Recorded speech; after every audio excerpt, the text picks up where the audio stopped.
You're listening to the ESP, the European Skeptics Podcast, an independent weekly show set out to bring you news, interesting topics, and interviews with people mostly from Europe, building bridges and breaking down language barriers to show the world how active and awesome the skeptical movement is in the region. This is episode 531. I'm your host, András Pintér, and joining me for the show is my co-host, Pontus Böckman. Szia! Hejsan, András! Hello. Yes, Pontus. Yes, Hello. yes. All good. All good. Back from Italy. Woo. I was traveling in Sicily and the rest of Italy, yeah. But I'm back. I just got back last night, so Yeah. Yes, good to be back in my little Study? room for study, which is basically a bit of a studio. It's a library book and everything. Yeah. Teeny tiny place, but I love it. Okay. Okay, good. So how are you? Yeah, I'm fine. You know, it's funny that we say sometimes that old stories always come back. You know, every myth you've heard about, every misconception, every pseudoscientific thing comes back. Brian Ego, who's helped us sometimes at the Eggman. Oh, yeah. The first time he was on the show as a co-host was on show 37. That's almost 10 years ago. Wow! 500 episodes ago, Yeah, almost. Yeah. He talked about a poltergeist report from Scotland on that episode with a little dog that was suddenly levitating and stuff. Yeah, sounds vaguely familiar. Yes, it was pretty funny. And he did a good job. He even contacted the police to get a statement from them. And he tried to get behind the scenes. They weren't very helpful. But when they found out he wasn't a real journalist, they didn't want to talk to him. Anyway, it was pretty funny. This week, the same story appeared in the same paper again. Exactly the same thing. So everything always comes back. Well, wait. Well, did it appear without them knowing that it was 10 years ago that it was already published, or something new has happened? No, if you read down in the article, it actually says that it was from 2016. But you have to read quite a bit before you realize that. So nothing new has happened? Nothing new has happened at all. And the same funny. Pictures of the same house and the same picture of the hedge where the dog was apparently appearing on top of the hedge. It was very spooky, apparently. I don't know. Imagine that editorial thinking that, guys, this is such a slow news day. Why don't we go back 10 years and find something interesting to rerun? Yeah, we just write it again and see if people notice that. We noticed. Yeah, we did. Brian noticed. Apparently. At least Brian did, yeah? Yeah. So, yeah. Good catch, Brian. All right. Are we ready for some good news? Always ready for good news. Well, we have to apply a little bit of cautious optimism, though. But to give you a little bit of context, if you've lived under a rock in the last 16 years or so, Hungary has often served as a cautionary tale when it came to discussions about things like academic freedom and the like, evidence-based policy making, which was completely lacking for 16 years under the Orban regime. So research was extremely politicized and polarized, but it seems like since election day, which was the 12th of April, something remarkable has been brewing. Mm-hmm. Because following that landslide election victory of Péter Magyar and the TISA party and the swearing in of his new government just a couple of days ago, Hungary suddenly appears to be moving in a dramatically different direction. And at least on paper, that looks like a massively pro-science one. Yeah, that sounds so really good. So that is really exciting. So, of course, we are skeptics, right? So we should always be careful not to confuse promises with outcomes.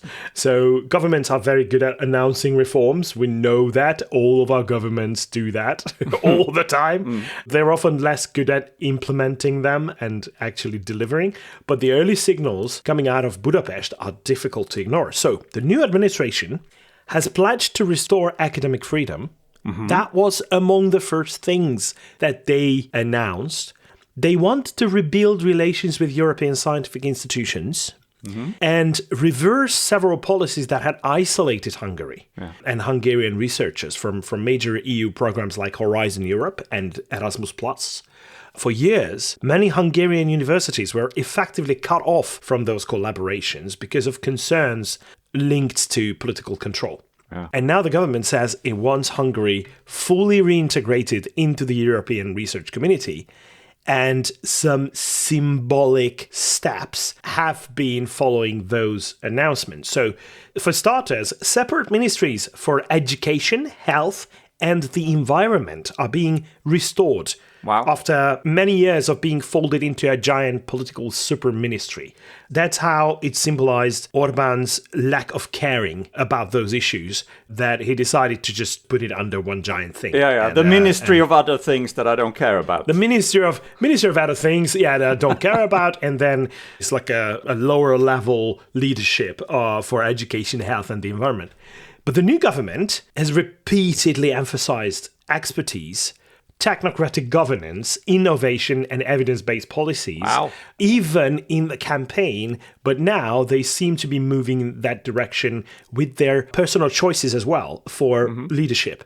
So it has also signaled support for rebuilding trust in public institutions, like including education and scientific research, as an important gesture. For example, the now Secretary of Science and Technology, which is also a newly founded ministry, we do have one now, it appeared at the General Assembly of the Hungarian Academy of Sciences, which was the 201st General Assembly, because the Academy of Sciences of Hungary was established 200 years ago. And he didn't give a speech, so he didn't want to be the person in the limelight, but he wanted to be there just to show support with his presence. And he praised the newly elected chair of the Academy for his achievements. He's a geologist, by the way, the newly elected secretary. Back to Earth, then, yeah. Back to Earth, exactly. Moreover, the Ministry of Health announced just the other day that Katalin Karikó, does the name ring a bell? It does, but I can't place it now. She's a Nobel laureate whose work was instrumental in developing mRNA-based vaccines. So that's quite recent. Yes. But Orbán's government did keep a distance from her, and everyone criticized them for that. Apart from the anti-vaxxers, obviously, because they are now furious that the announcement was made that she will be official advisor to the Secretary of Health. Fantastic! Isn't that great? Yeah. So, I mean, that is. I know cautious optimism. I know that's sounds important. Very good. But I'm so excited now.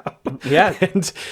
And all over the place, international observers are reacting as well. Like the journals like Nature and Chemistry World, they have already reported renewed hope among Hungarian academics. So who would have guessed? I mean, a year ago that Hungary would make this U-turn for the better. Exactly. So, so excited. Yeah. I could go on and on and on about this, but I don't want to derail what we have planned for the show. No.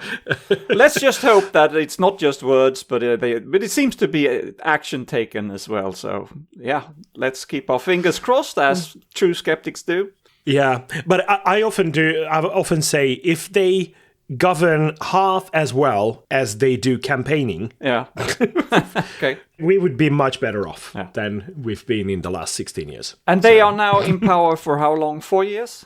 4 years. Yeah, okay. So they have some time, but they have to move quickly, of course. They don't seem to try to lose any time. Well, so very good. They jumped right into it. Very good. Don't lose any time going to the website for the European Skeptics Congress in Liverpool and sign up for your ticket if you haven't already. What a smooth segue. Okay. Yeah. Well done. Well done, my friend. Thank you. We will put the link in the show notes, and there are some news coming out about speakers and stuff. We will just point you to the website and strongly encourage you, and we will meet you there.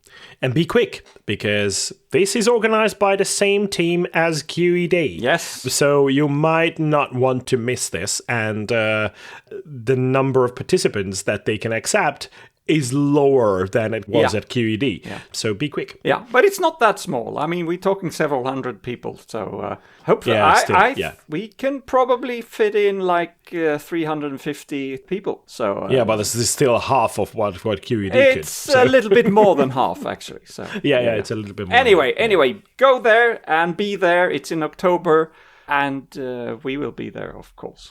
Yeah, I can't wait, actually. Yeah. Anyhow, so many exciting things to speak about this week, but I will have more, but more along the segmented parts of the show, right? Okay. So, the first one of those segments is what we call TWISH, This Week in Skeptical History.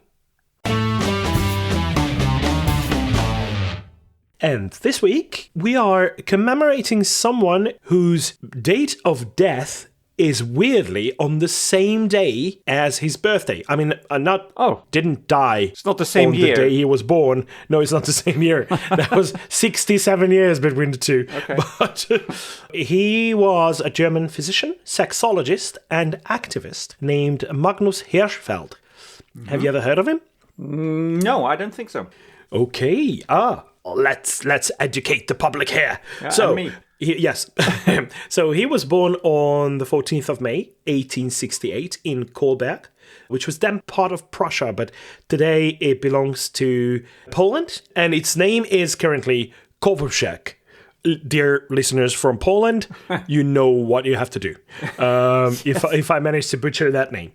But the important thing is that there are only a few figures in modern European history who better illustrate the skeptical commitment to evidence humanism and the challenge of prejudice disguised as science. So, what am I talking about? Bear with me. Hirschfeld studied medicine in several German universities before establishing a medical practice in Berlin in the 1890s. So, at a very young age, very early in his career, he became interested in human sexuality. Well, not from a moral. Were. Yeah, hence the species not having died out yet. But he didn't approach it from a moral or ideological perspective, but as a physician and researcher who was confronted with the enormous gap between scientific reality and social dogma of the day. At the time, especially homosexuality was criminalized under paragraph 175 of the German Penal Code.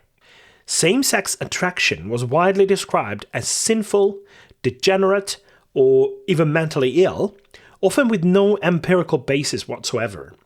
Well, we know for a fact that such statements are not based on evidence. But back then, it wasn't questioned at all. But then comes Hirschfeld, who took a radically different approach. He believed that claims about human sexuality should be investigated scientifically rather than judged through religious doctrine, political ideology, or social panic. So, in 1897, he founded the Scientific Humanitarian Committee, generally regarded as the world's first organization dedicated to LGBTQ rights. Its primary goal was the repeal of paragraph 175, and it got quite a support, to be honest. There were signatories to that movement, including Albert Einstein, Hermann Hesse, Thomas Mann, Rainer Maria Rilke, and the list goes on, Stefan Zweig, giants of the world of literature and science as well. So it was quite a wide support. But it was mostly an educational mission in a broader sense. They were trying to replace myth and fear with research and evidence so that we can have a more healthy approach to it. So Hirschfeld gathered case histories, conducted surveys, and compiled statistical observations on sexual orientation and gender diversity. So he argued that homosexuality was a natural variation of human sexuality rather than a disease or a moral failure. So while some of his theories now appear dated or incomplete by modern standards, his methodology was groundbreaking at the time because he insisted that conclusions must follow evidence, even when that evidence contradicted dominant cultural assumptions. What an idea. What an idea! And it's absolutely new to skepticism. Well, that wasn't a thing, scientific skepticism back then, really. So he famously coined and promoted the phrase, through science to justice. Mm-hmm. Now, that is an idea that is still lacking in some parts of the world. Well, an increasingly large part of the world. Referring back to the original thing that I started this show with, some governments can stay off that for a long time, but hopefully there is a way back to justice through science. So that neatly captures why he remains so relevant to skepticism today and why I'm featuring him on This Week in Skeptical History. So in 1919, Hirschfeld founded the Institute for Sexual Science in Berlin, one of the most advanced research and educational centers of its kind anywhere in the world at the time. The institute housed an enormous library and archive and provided sexual health counseling, offered contraception advice, so it wasn't all about homosexuality, studied sexually transmitted infections, and supported transgender individuals in ways that were astonishingly progressive for the era. The institute also helped pioneer some of the earliest documented gender-affirming medical treatments and surgeries. It was not the same as we can do because scientific and technological advances have been made since, but it still was very progressive. Hirschfeld himself introduced the concept of sexual intermediaries, an attempt, well, imperfect but historically important, to describe the broad spectrum of human sex, gender, and sexuality as we approach it now, as at least those well-versed in science and how this works. So what makes Hirschfeld particularly significant, especially from a skeptical point of view, is that not all of his conclusions were correct by modern standards, as I said earlier, but science advances by revision. Rather, it is the way he approached controversial claims with data collection, medical observation, openness to complexity, and resistance to ideologically motivated pseudoscience. And, well, I'm afraid I'm getting to the sad part here, because obviously he faced enormous hostility for doing so. Yeah. And especially being in Germany. At that time, yes. Exactly. Nationalists and far-right groups in Germany targeted him relentlessly. They were portraying his work as immoral, and even un-German, or whatever that meant, or part of conspiratorial attacks on traditional society. That was the accusation against him. So Nazi propagandists eventually singled him out as a symbolic enemy. In 1933, only months after Adolf Hitler came to power, Nazi students and paramilitary groups raided the Institute for Sexual Science. Its archives and thousands of books were dragged into the streets and burned in one of the most infamous book burnings of the 20th century. Wow. By then, Hirschfeld was abroad on a lecture tour and happened to never return to Germany. He spent his remaining years in exile in France, in Nice, where he died in 1935, on his 67th birthday, actually. It's... I don't know. This story of his is such a sad one, but at the same time, it's amazing how he kickstarted something that has now reached so much. I mean, in the freer part of the world, and especially in Europe, these issues are dealt with much more nuance, which much more understanding, and that has a lot to do with how he started this. Interesting. Yeah. No, I had never heard of him, actually, so this was news to me. Mm-hmm. Yeah, evidence-based thinking can really profoundly threaten authoritarian movements built on myth and fear, and that is a good example, I think. Good.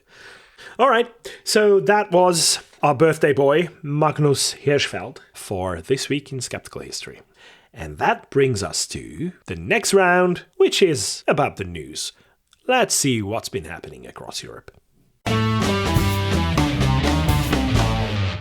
Well, it's not all good news, I'm afraid. I think I have a couple of pretty depressing subjects coming up. But let's start with supplements, dietary supplements. Professional athletes have been known to use illegal and often dangerous doping to get an advantage when competing. I don't think anyone can tell exactly how common this is, but it happens often enough to be a problem. People probably don't get caught all the time, so there's a hidden number here, of course. But it's not just professional athletes. It's probably more common in serious but non-professional athletes because they don't have the risk of getting caught so often. Yeah. But when someone gets busted, very often they claim innocence and say that this has happened by mistake. They will blame contamination from foods and apparently even massage and sex. I don't know how that works, but according to investigators, that is sometimes an excuse. But more commonly, people, if they're really not doing this on purpose, are getting banned substances through supplements, and especially supplements that they have bought online, where sellers are playing fast and loose with safety and regulations and also quality control. Supplements to particularly look out for or to be wary of are fat-burning products or products marketed as pre-workout supplements known as PWOs, apparently. Many athletes are probably a bit suspicious of products coming from countries known for not having the strictest regulations. So China, for instance, okay, don't buy things from China. So therefore, it seems safer to buy locally and at least from European distributors or producers. But it turns out this is not much better. An organization called Anti-Doping Norge, which is Anti-Doping Norway. It's not hard to translate. Norge. No, Norge. Well, they carried out an investigation not long ago regarding Norwegian athletes. Out of 192 positive doping cases, 49 athletes cited dietary supplements as the source of their accidental, quote-unquote, well, it could be accidental, actually, doping. And in 27 of these 49 cases, it turned out to be true as well. You can actually assume that they were probably in good faith. Half of those supplements that they were accidentally doped by were purchased from Sweden. That's not what you expect, right? There was a spokesperson from this Anti-Doping Norway. He's called Fredrik Lauritsen, and he said this, quote, "The selection is wider and cheaper in Sweden, but it's well known that the risks are higher, so we tell our athletes, do not buy dietary supplements in Sweden," end quote. Okay, so that's... Why are the risks higher? I don't know, actually. That's a good question. Okay. We'll have to ask him. But I guess higher than if you buy them locally in Norway, probably. Okay. Yeah. Because when it comes to comparisons to like buying from China, that would be really surprising. So I don't know if it's in comparison to that or in comparison to buying from Norway. Yeah, that's an interesting question. But of course, Anyhow. Swedish athletes also buy what they believe are Swedish supplements. And for Swedish people, they say, well, I'm buying locally, so it can't be a problem. But it could be. A Swedish basketball player, formerly of the Swedish basketball team Köping Stars. Köping is a town in Sweden. And Köping Stars are playing in the highest league in Sweden, I'm told. I don't follow this very carefully, but they are apparently not a minor team. Anyway, a former player of that team, and his name is Erik Flod, a couple of years ago, he decided to buy some supplements to help him because he felt a bit fatigued and a bit tired, and he ended up getting caught with doping himself because there was an undisclosed ingredient in one of the supplements that he bought. He tested positive for methylhexanamine, also known as DMAA. He was suspended for 1 year, and effectively this killed his career. Yeah. And this ingredient, as I said, it wasn't listed on the package. It was there, but it wasn't listed. What was listed was a high concentration of caffeine, a very high concentration of caffeine, so high that he now claims that he can't drink coffee anymore because it just makes him nauseous. Another problem than not listing the contents is that many substances go by many different names, sometimes up to 10 or 20 different names for the same thing. And how can you keep track of what it really is? Makes it very hard to know exactly what you get. And then there's the question of concentration. That can vary a lot because of poor quality controls with the manufacturer. And very often, even if you buy it from a quote-unquote Swedish distributor, they have gotten it from China or other countries with very lax regulations. Yeah. And so just because it seems like a legitimate European website, you should be very, very careful and probably don't buy anything at all. Yeah. Oh, by the way, with regards to those different names, that the same substance comes under several different names, there is a system for that. There is the e-numbering system, which is a European invention. Oh, these very, very dangerous e-numbers. Yeah. Oh. You know that every fucking ingredient has an E-number, so they are fall into different categories, and people claim to know what they are, but they have no fucking idea. So this is really interesting. And the other thing is that it's weird how you try to base your purchase on geographical locations, but it's not the most important element of this. No. The most important element is transparency in terms of ingredients and control by the authorities. But the problem with many food supplements is that they are very poorly controlled. Yeah.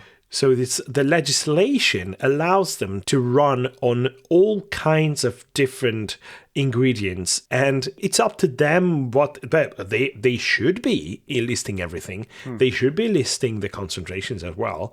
But there's no consequence if you don't. So it's not about geographic location. It's about the legal environment and where it all comes from. Yeah, but many people who would hesitate very much from ordering something from China would feel more safe getting it from a local supplier. But if that local supplier got it from China, then it's the same thing. Yeah, or that local supplier cares exactly the amount that the Chinese producers of the same thing care, then you're basically fucked. So don't do that. Don't do that. All right. Okay, the other thing that you shouldn't do is spread misinformation and AI-generated falsehoods. So there is a growing concern across Europe about the rapid spread of those AI-generated and non-consensual sexualized imagery. Yeah. So female politicians and public figures have really become frequent targets of such attacks. And experts warn that can really undermine trust, damage reputations of people, and blur the line between authentic and fabricated evidence online. Italy has already taken a comparatively aggressive stance on regulating artificial intelligence, following earlier scandals that involved fake pornographic videos using Meloni's pictures and likeness. The Italian government introduced legislation aligned with the EU AI Act that includes criminal penalties for certain malicious uses of AI-generated content. But that's one thing, and I think we've covered that before. Now, however, the Italian Prime Minister, Georgia Meloni, who is full of surprises as of late. I mean, she entered the political stage as quite an extremist politician, basically leading a party that was formerly known, well, the predecessor of that party was known as one of the fascist parties.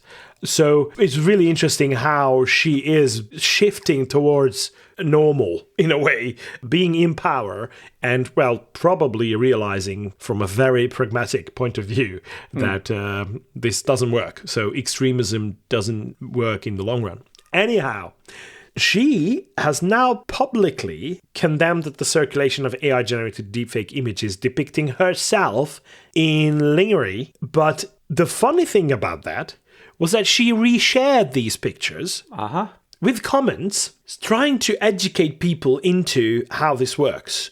And she tries to point out that the technology really poses a growing threat, but not only to politicians, but to society in a broader sense. And the manipulated images spread rapidly online. And in recent days, that prompted her to respond directly on social media, and she urged people to verify before believing and think before sharing. So, is this the same Georgia Meloni that we used to know? Maybe just an AI version of her. I don't know. It could be. And she even joked that the fake images improved her appearance. Wow. So she stressed that the issue goes far beyond personal embarrassment. And this is very big because I'm telling you, she actually did reshare those images. Well, some parts were covered with the text that, oh, be careful because this is fake. But she described deepfakes as a dangerous tool that is capable of deception, manipulation, and harassment, particularly against people without the resources or visibility to defend themselves publicly, which she does have.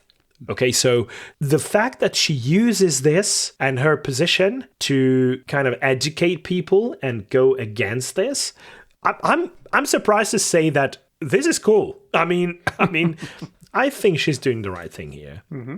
And more politicians should step up and do that. I'm not saying that in the same way. So, yeah, don't necessarily post pictures of yourself in lingerie. I think I mispronounced that earlier at the beginning of what I was talking about. But please be advised that, as you can hear, English is not my first language. So we occasionally make these mistakes, but hope it's still comprehensible. Mm-hmm, mm-hmm. All right, very much on the same subject of AI and faked videos. The internets are filled with advice of how you can improve yourself and improve your looks, the way you work out, how to get those nice abs. Andras, you're working on your abs, I'm sure. And I get it. Who doesn't want to look... Are you mocking me here? No. For my abs? Oh, the lack of them. Oh, no, I do have abs, but they're not nice. Okay. Go ahead. Well, who can blame anyone for trying to do that? Who doesn't want to look better, feel better about yourself, and have that perfect body to impress the ladies with? Or the boys, of course. Obviously, we're all suckers for being attractive, or trying to be that. So you will find all kinds of social media accounts and websites to show you how to become the perfect you. But this is, of course, hard. That's the problem, which is why all these accounts and influencers want to tell you how easy it is if you just follow their groundbreaking methods. And a great way to convince you is to show the classical before and after images. And that is getting easier and easier, isn't it? If you use AI. So AI content has flooded social media feeds in the past couple of years, and videos promoting exercise and online fitness programs are becoming increasingly common. In the UK, many of the adverts flagged to the Advertising Standards Authority, the ASA, by the BBC, featured AI-generated characters claiming to have followed workout programs themselves. They also show transformation that experts say are scientifically implausible in the short time frame that is claimed. Videos promise users that they can change their bodies in weeks. You can look 20 years younger and you can lose 40 pounds in 1 month. And they have these before and after pictures to prove it. And as soon as users engage with exercise or fitness content, algorithms quickly flood their feeds with similar material, so you get more and more of the same. The BBC talked to a Professor Andy Maya, I think that's how it's pronounced, an AI expert from the University of Salford, and he says the trend is huge and people are easily drawn in because they are looking for advice. But unlike human influencers, AI characters can produce content endlessly, so you can just churn out this content day out and day in with not much effort. And users have a problem with opting out because you cannot choose on your social media platform that you only want to see non-AI generated content. So this professor, Maya, describes the current landscape as the Wild West in terms of regulation, and he says that some ads can be really, really harmful. Many of the adverts examined by the BBC contained different AI characters but similar claims. And some of the examples are a podcast-style setup with a fake instructor being interviewed about her workout that would make women look 20 years younger in a month. There was a fake army sergeant claiming that going to the gym doesn't work, and he instead promises unbelievable results in just weeks if you follow his military workout. There was one instance of 3 women on a beach talking about their body transformations and then showing themselves before and after, and none of their bodies are real. All of it is AI. Last example here is an AI woman giving a fake presentation about how doctors ask her for advice about fitness, and who claims that her routine can see people lose 40 pounds in 28 days. And then she is shared on by a crowd, all of which are also AI generated. So yeah, you get the idea. It should be fairly obvious. AI is so good nowadays. Many of us want to believe that it's true. Again, the old adage, if it's too good to be true, it's probably too good to be true. But the BBC asks, are there not rules about AI on social media? Well, there are, but it's far from easy to enforce them or to spot problems when the checks fail. Social media companies say that AI-generated content should always be labeled, but the BBC found multiple examples where disclaimers were either hidden, unclear, or missing, but they were still there.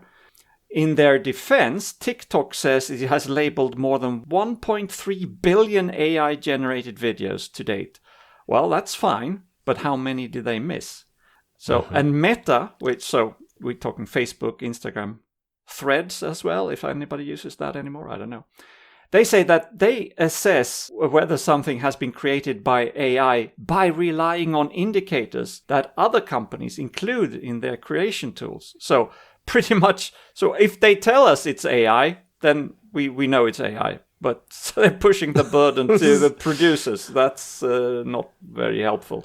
And especially not necessarily everyone will reveal that because they don't want to. No, of course not. If they want you to believe that's real, why would they disclaim that is AI? That doesn't make sense. Yeah.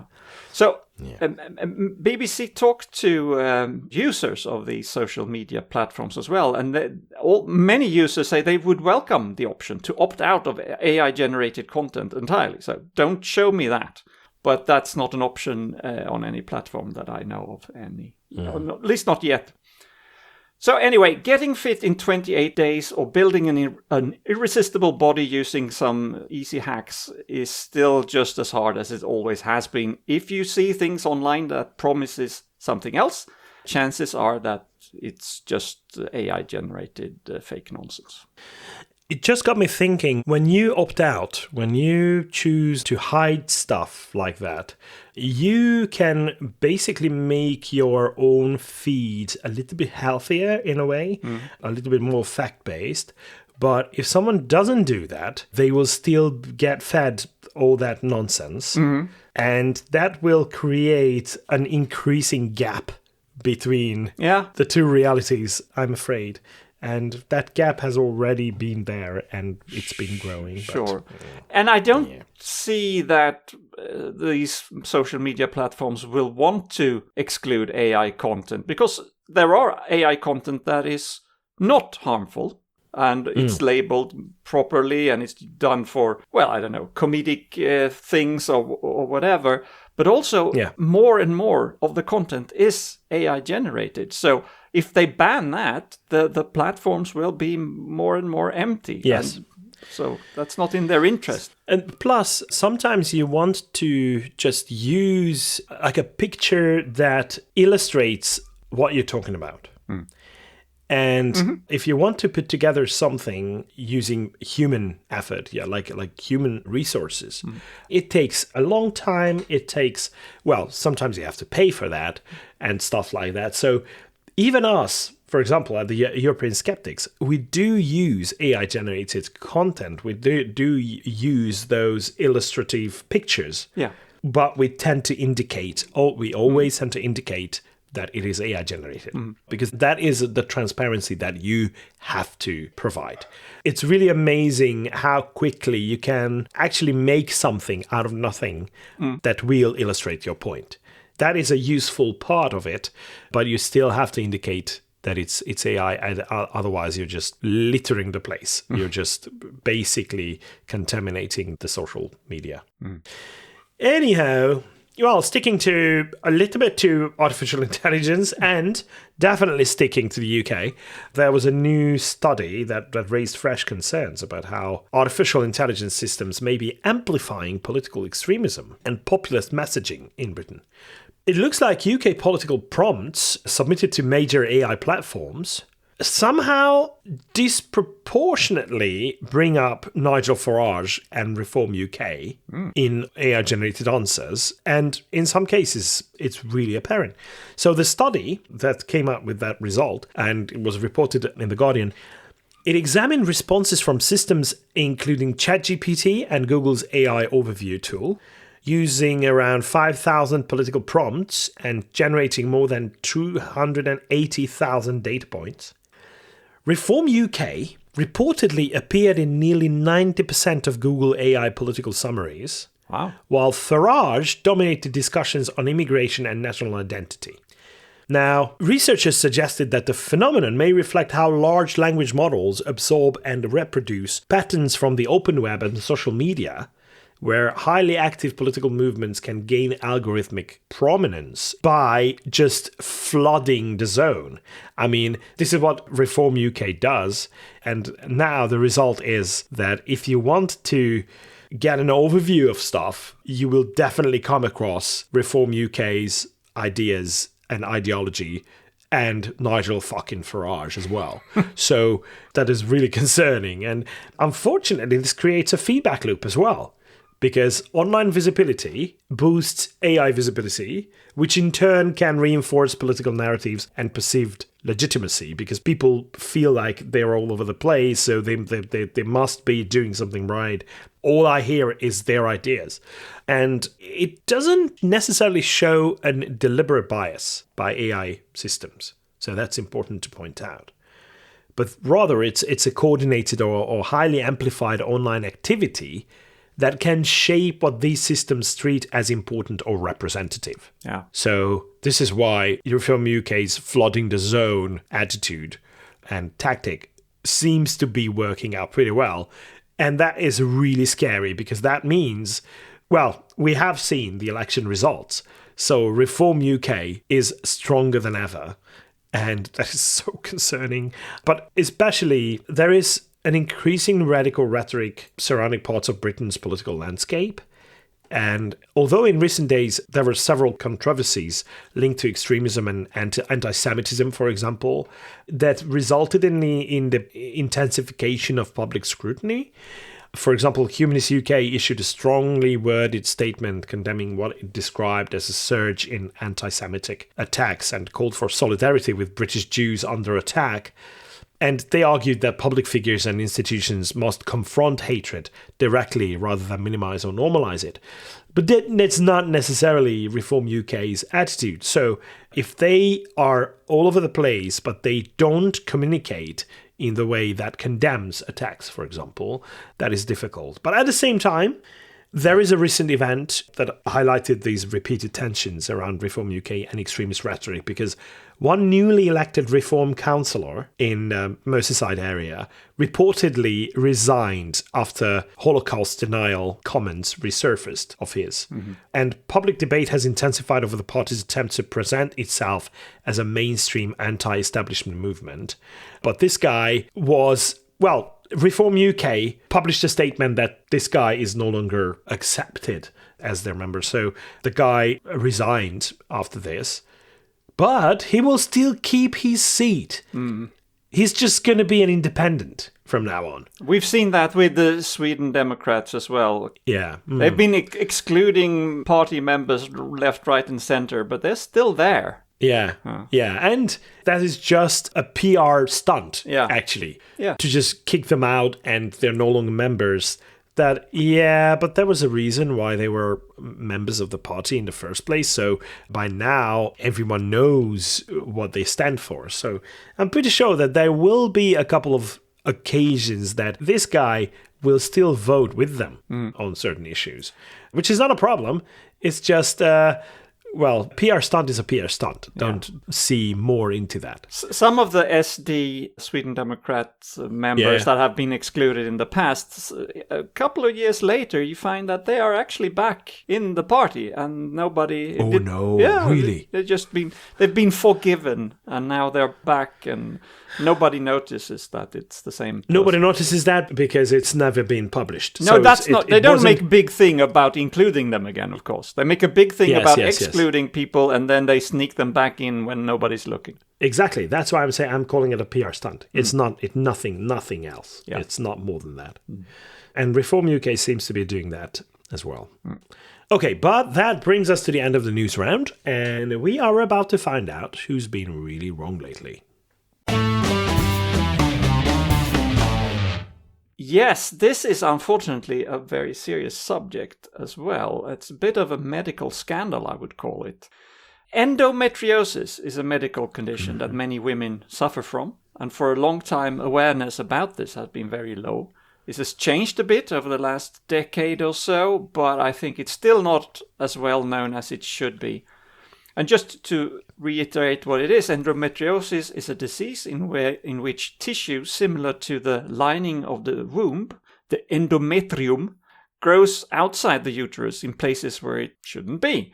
And often it's close to the uterus, around the ovaries, the fallopian tubes, or the lining of the pelvis, but it can also sometimes appear in the bowel, the bladder, and in some cases even on the lungs or skin. I didn't know that. I was a bit shocked to find out that. Wow.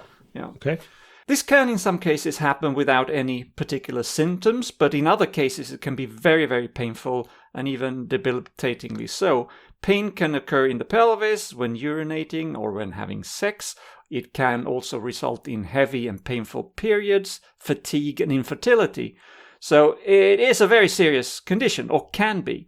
About 10% of all women in reproductive age are estimated to suffer from this, ranging then from people who don't even know or notice very much to people who have very serious problems with it. And the problem is there's no actual cure. However, in many cases it can be treated with pain medication, hormones, and in some cases surgery.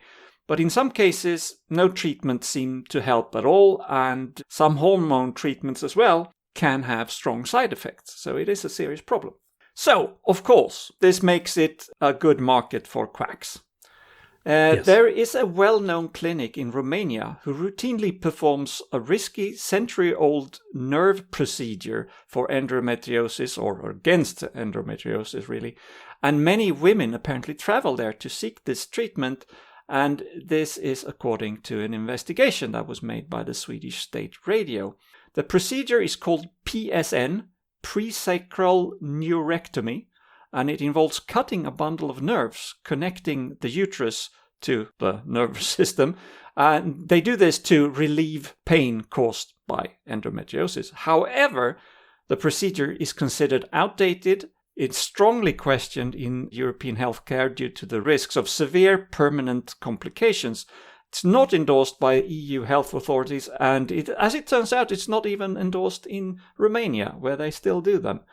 And there's good reasons not to do this. Common chronic side effects include the following, and this is a non-reversible procedure. So you can get chronic constipation or trouble feeling that you need to go to the bathroom, you need to poop. You can have problems with urination, and since you lose your neural communication with, let's call it, important organs, you may have difficulties getting an orgasm because you don't have the sensitivity anymore down there. And despite all of this, there is one place in the EU that not only performs this procedure but also promotes this. They say this is the best way to fix your endometriosis symptoms, and they do so on social media. The place I'm talking about is the Bucharest Endometriosis Centre, and their head surgeon, called Gabriel Mitroi. I don't know exactly how that's supposed to be pronounced. I don't care, actually. He seems to be a bad person. But he proudly claims that he performs 700 of these operations to treat endometriosis per year. The cost is about 7,000 euros, and then, of course, you have to pay for the travel as well. I mean, if you are desperate, I would understand that you would want to pay 7,000 euros. But the problem is it doesn't really work, or very seldom works, and it has all of these other risks and complications. There was one case where there was one Danish patient who went there to get tissue removed, which is a legitimate, although not always effective, treatment. Not PSN, so that's not what we're talking about here, but this is something that sometimes helps. But during the surgery, while she was sedated and couldn't consent to anything, the surgeon in question, what's his name? Mitroi guy, he called the boyfriend who was in the waiting room on a cell phone and said, I want your permission to do this PSN thing now, because I found that this is the best way to do it. He didn't know, of course, what that was. The boyfriend had no idea. This phone call took less than 1 minute, and he was basically, he said, you have to give me permission to do this, blah, blah, blah, blah, blah. And under this pressure, he said, well, I trust you. You're the doctor. You do whatever you think is right. So what else could he do, the poor guy? Turns out, when the patient wakes up, that she was aware of what PSN is, and she did not want that. But it was never discussed before the surgery. So she now lives with this chronic side effects, and she has also to deal with the thing that her boyfriend feels extremely guilty of what he agreed to do. But she says he couldn't know. He couldn't know. How could he be aware of this? Another case, another patient, it was discovered when she came back home to Sweden. This was a Swedish patient. The surgeon had forgotten a small part of a catheter inside her bladder. Oh. Not exactly a sign of good quality treatment. Now, another dimension to this, that is, even if this PSN procedure is condemned by both EU and Swedish experts, some Swedish healthcare regions still quite often reimburse the cost for going to this Romanian clinic. Because, according to EU rules, people have the right to seek treatments within the EU if they are not offered locally. Uh-huh. So there's nothing really illegal here, and so they say, well, we have to reimburse it. This is a particularly difficult subject because there's no easy and safe treatment for endometriosis that you can say, do this instead. So the local, conventional hospitals, they say, there's not much we can do about this. And if you're living with constant pain for decades, and you hear about on these Facebook pages where this fancy doctor is talking about how he can fix this, of course the temptation is sometimes irresistible to go to this clinic and have it done.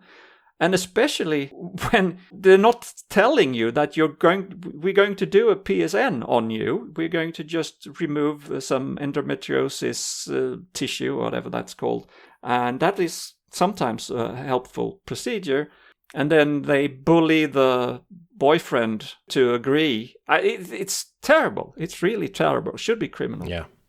So, naturally, the Bucharest Endometriosis Centre in Romania, and especially their surgeon Gabriel Mitroi, get this week's award for being really wrong. Mm-hmm. And they really are. Yeah. People should not fall for that. So, if you hear about it, if you hear any stories that involve that clinic or that person, that surgeon, do let us know. Mm-hmm. Because this should be more in the public eye. Yeah, I hope this is not the end of this. This was an investigation done by the Swedish National Radio. I hope that something more will happen out of this. Maybe there will be some legal things, or I really hope so, but we don't know. Yeah. All right. Thank you very much for that, Pontus. Thank you. And that brings us to the last part of the show. But before we do that, I'd like to emphasize again how important it is for our listeners to get in touch, to not only for feedback, we love that, especially if it's positive. We do love that. But we are much open for criticism as well. We do want to produce a high quality show if for some reason we fail to do that, we would like to know what the reason for that is. And if we can the reason it would be that we are idiots, but that we are idiots. Oh well, not necessarily. Don't necessarily have to be that harsh, but yes. Yeah. I mean, do help us. But you can help us by sending information our way if you know about someone or something that must be interesting for our listeners. Please let us know, because we don't reach all the news items that are available all over Europe. Mm-hmm. But there are other ways you can support us. You can leave us reviews. You can leave us 5 stars, or you can share the show on your social media platforms before people believe that everything is AI. But anyway, but also if you want to support us, if you think our work is important, you can support us financially. And the best way of doing that is to go to patreon.com/TheESP. And you can sign up there for very small amounts or bigger amounts if you want to. But anything helps. And we thank you so much for doing so. Yes. And just to conclude this week's show, I'd like to bring in a quote, and this quote is from someone that we didn't celebrate last week, unfortunately, and the reason why I decided not to talk about him was because we have featured him on This Week in Skeptical History before, and that is Sir David Attenborough, who just turned 100 years of age. Congratulations! Still going strong. He's still going strong. There was a little bit of a concern for a while that he kind of disappeared, and there were rumors about his health not serving too well. But the BBC recently just announced that he will narrate Blue Planet 3, so which it is unbelievable. They signed him up for another 100 years now, so that's good. Contract got renewed. Yeah, but I really loved the fact how social media and media in general was just flooded with people wishing him well, wishing him a happy birthday, and how much love was just emerging out of all that. Did you see what? I want to say one thing. I don't know if this was AI, but it was reshared by the company itself. Lego, the Lego blocks, they apparently updated, or they shared a picture of an updated box where it was no longer 3 to 100 years. It was 3 to 100 years plus because of him. No, actually, it was 3 to 99. That used to be 3 to 99. But now it was 100 plus. Yeah. Well, because it would have prevented him from being able to play with Lego. They didn't want to exclude him from playing with Legos. I think that's good. I did see a couple of pictures that were definitely AI generated with him with a box of Legos and making a sad face that I cannot play with this anymore. See? Not all AI content is malevolent or bad. It can be used for fun as well. Yeah, but it was really uplifting to see. I don't think I can name any other person who's surrounded by this much love and appreciation in the world. And this guy has done so much to deserve that in the last couple of decades. Right. But did he have a quote? He did say a couple of very important things, and among those is the quote of today. Human beings are good at many things, but thinking about our species as a whole is not one of our strong points. Yeah, that's right. Yeah, and that has so many implications, including how we try to get by and get further by diminishing others, by scamming others, and all of that, and not being able to work together towards a better future using science and skepticism, but rather believing all kinds of stupid idiocies. Yeah, I think this is very broad, but unfortunately very true. Yep. Long live Sir David Attenborough, and well, he has, but please do it much longer. And that concludes this week's episode of the European Skeptics Podcast, which means that I'd like to thank you, Pontus. Thanks a lot. Many, many thanks to our listeners for tuning in. Please keep doing so, and until next week, goodbye. Hej då! Vislat!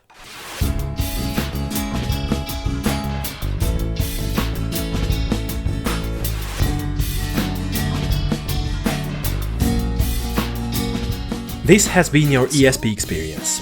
The show is produced and recorded by TheESP.eu. Join us again next time, but until then, please send your feedback and comments to info@TheESP.eu.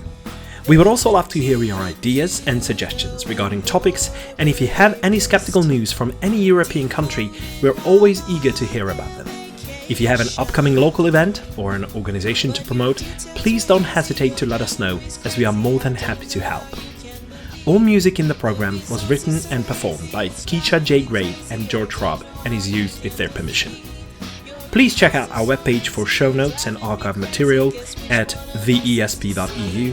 Follow us on Blue Sky at theesp.bsky.social, like us on Facebook or support our work on patreon.com/theesp. And don't forget to spread the word by sharing our content with others. I don't know how you can believe.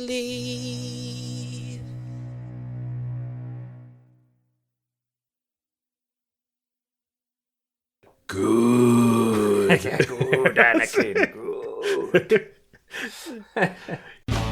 You've lived under a Under what? under a rock. His methodology was groundbreaking because groundbreaking. That's a different thing. That was a thunder. There was a bolt of lightning, and then the ground was baked.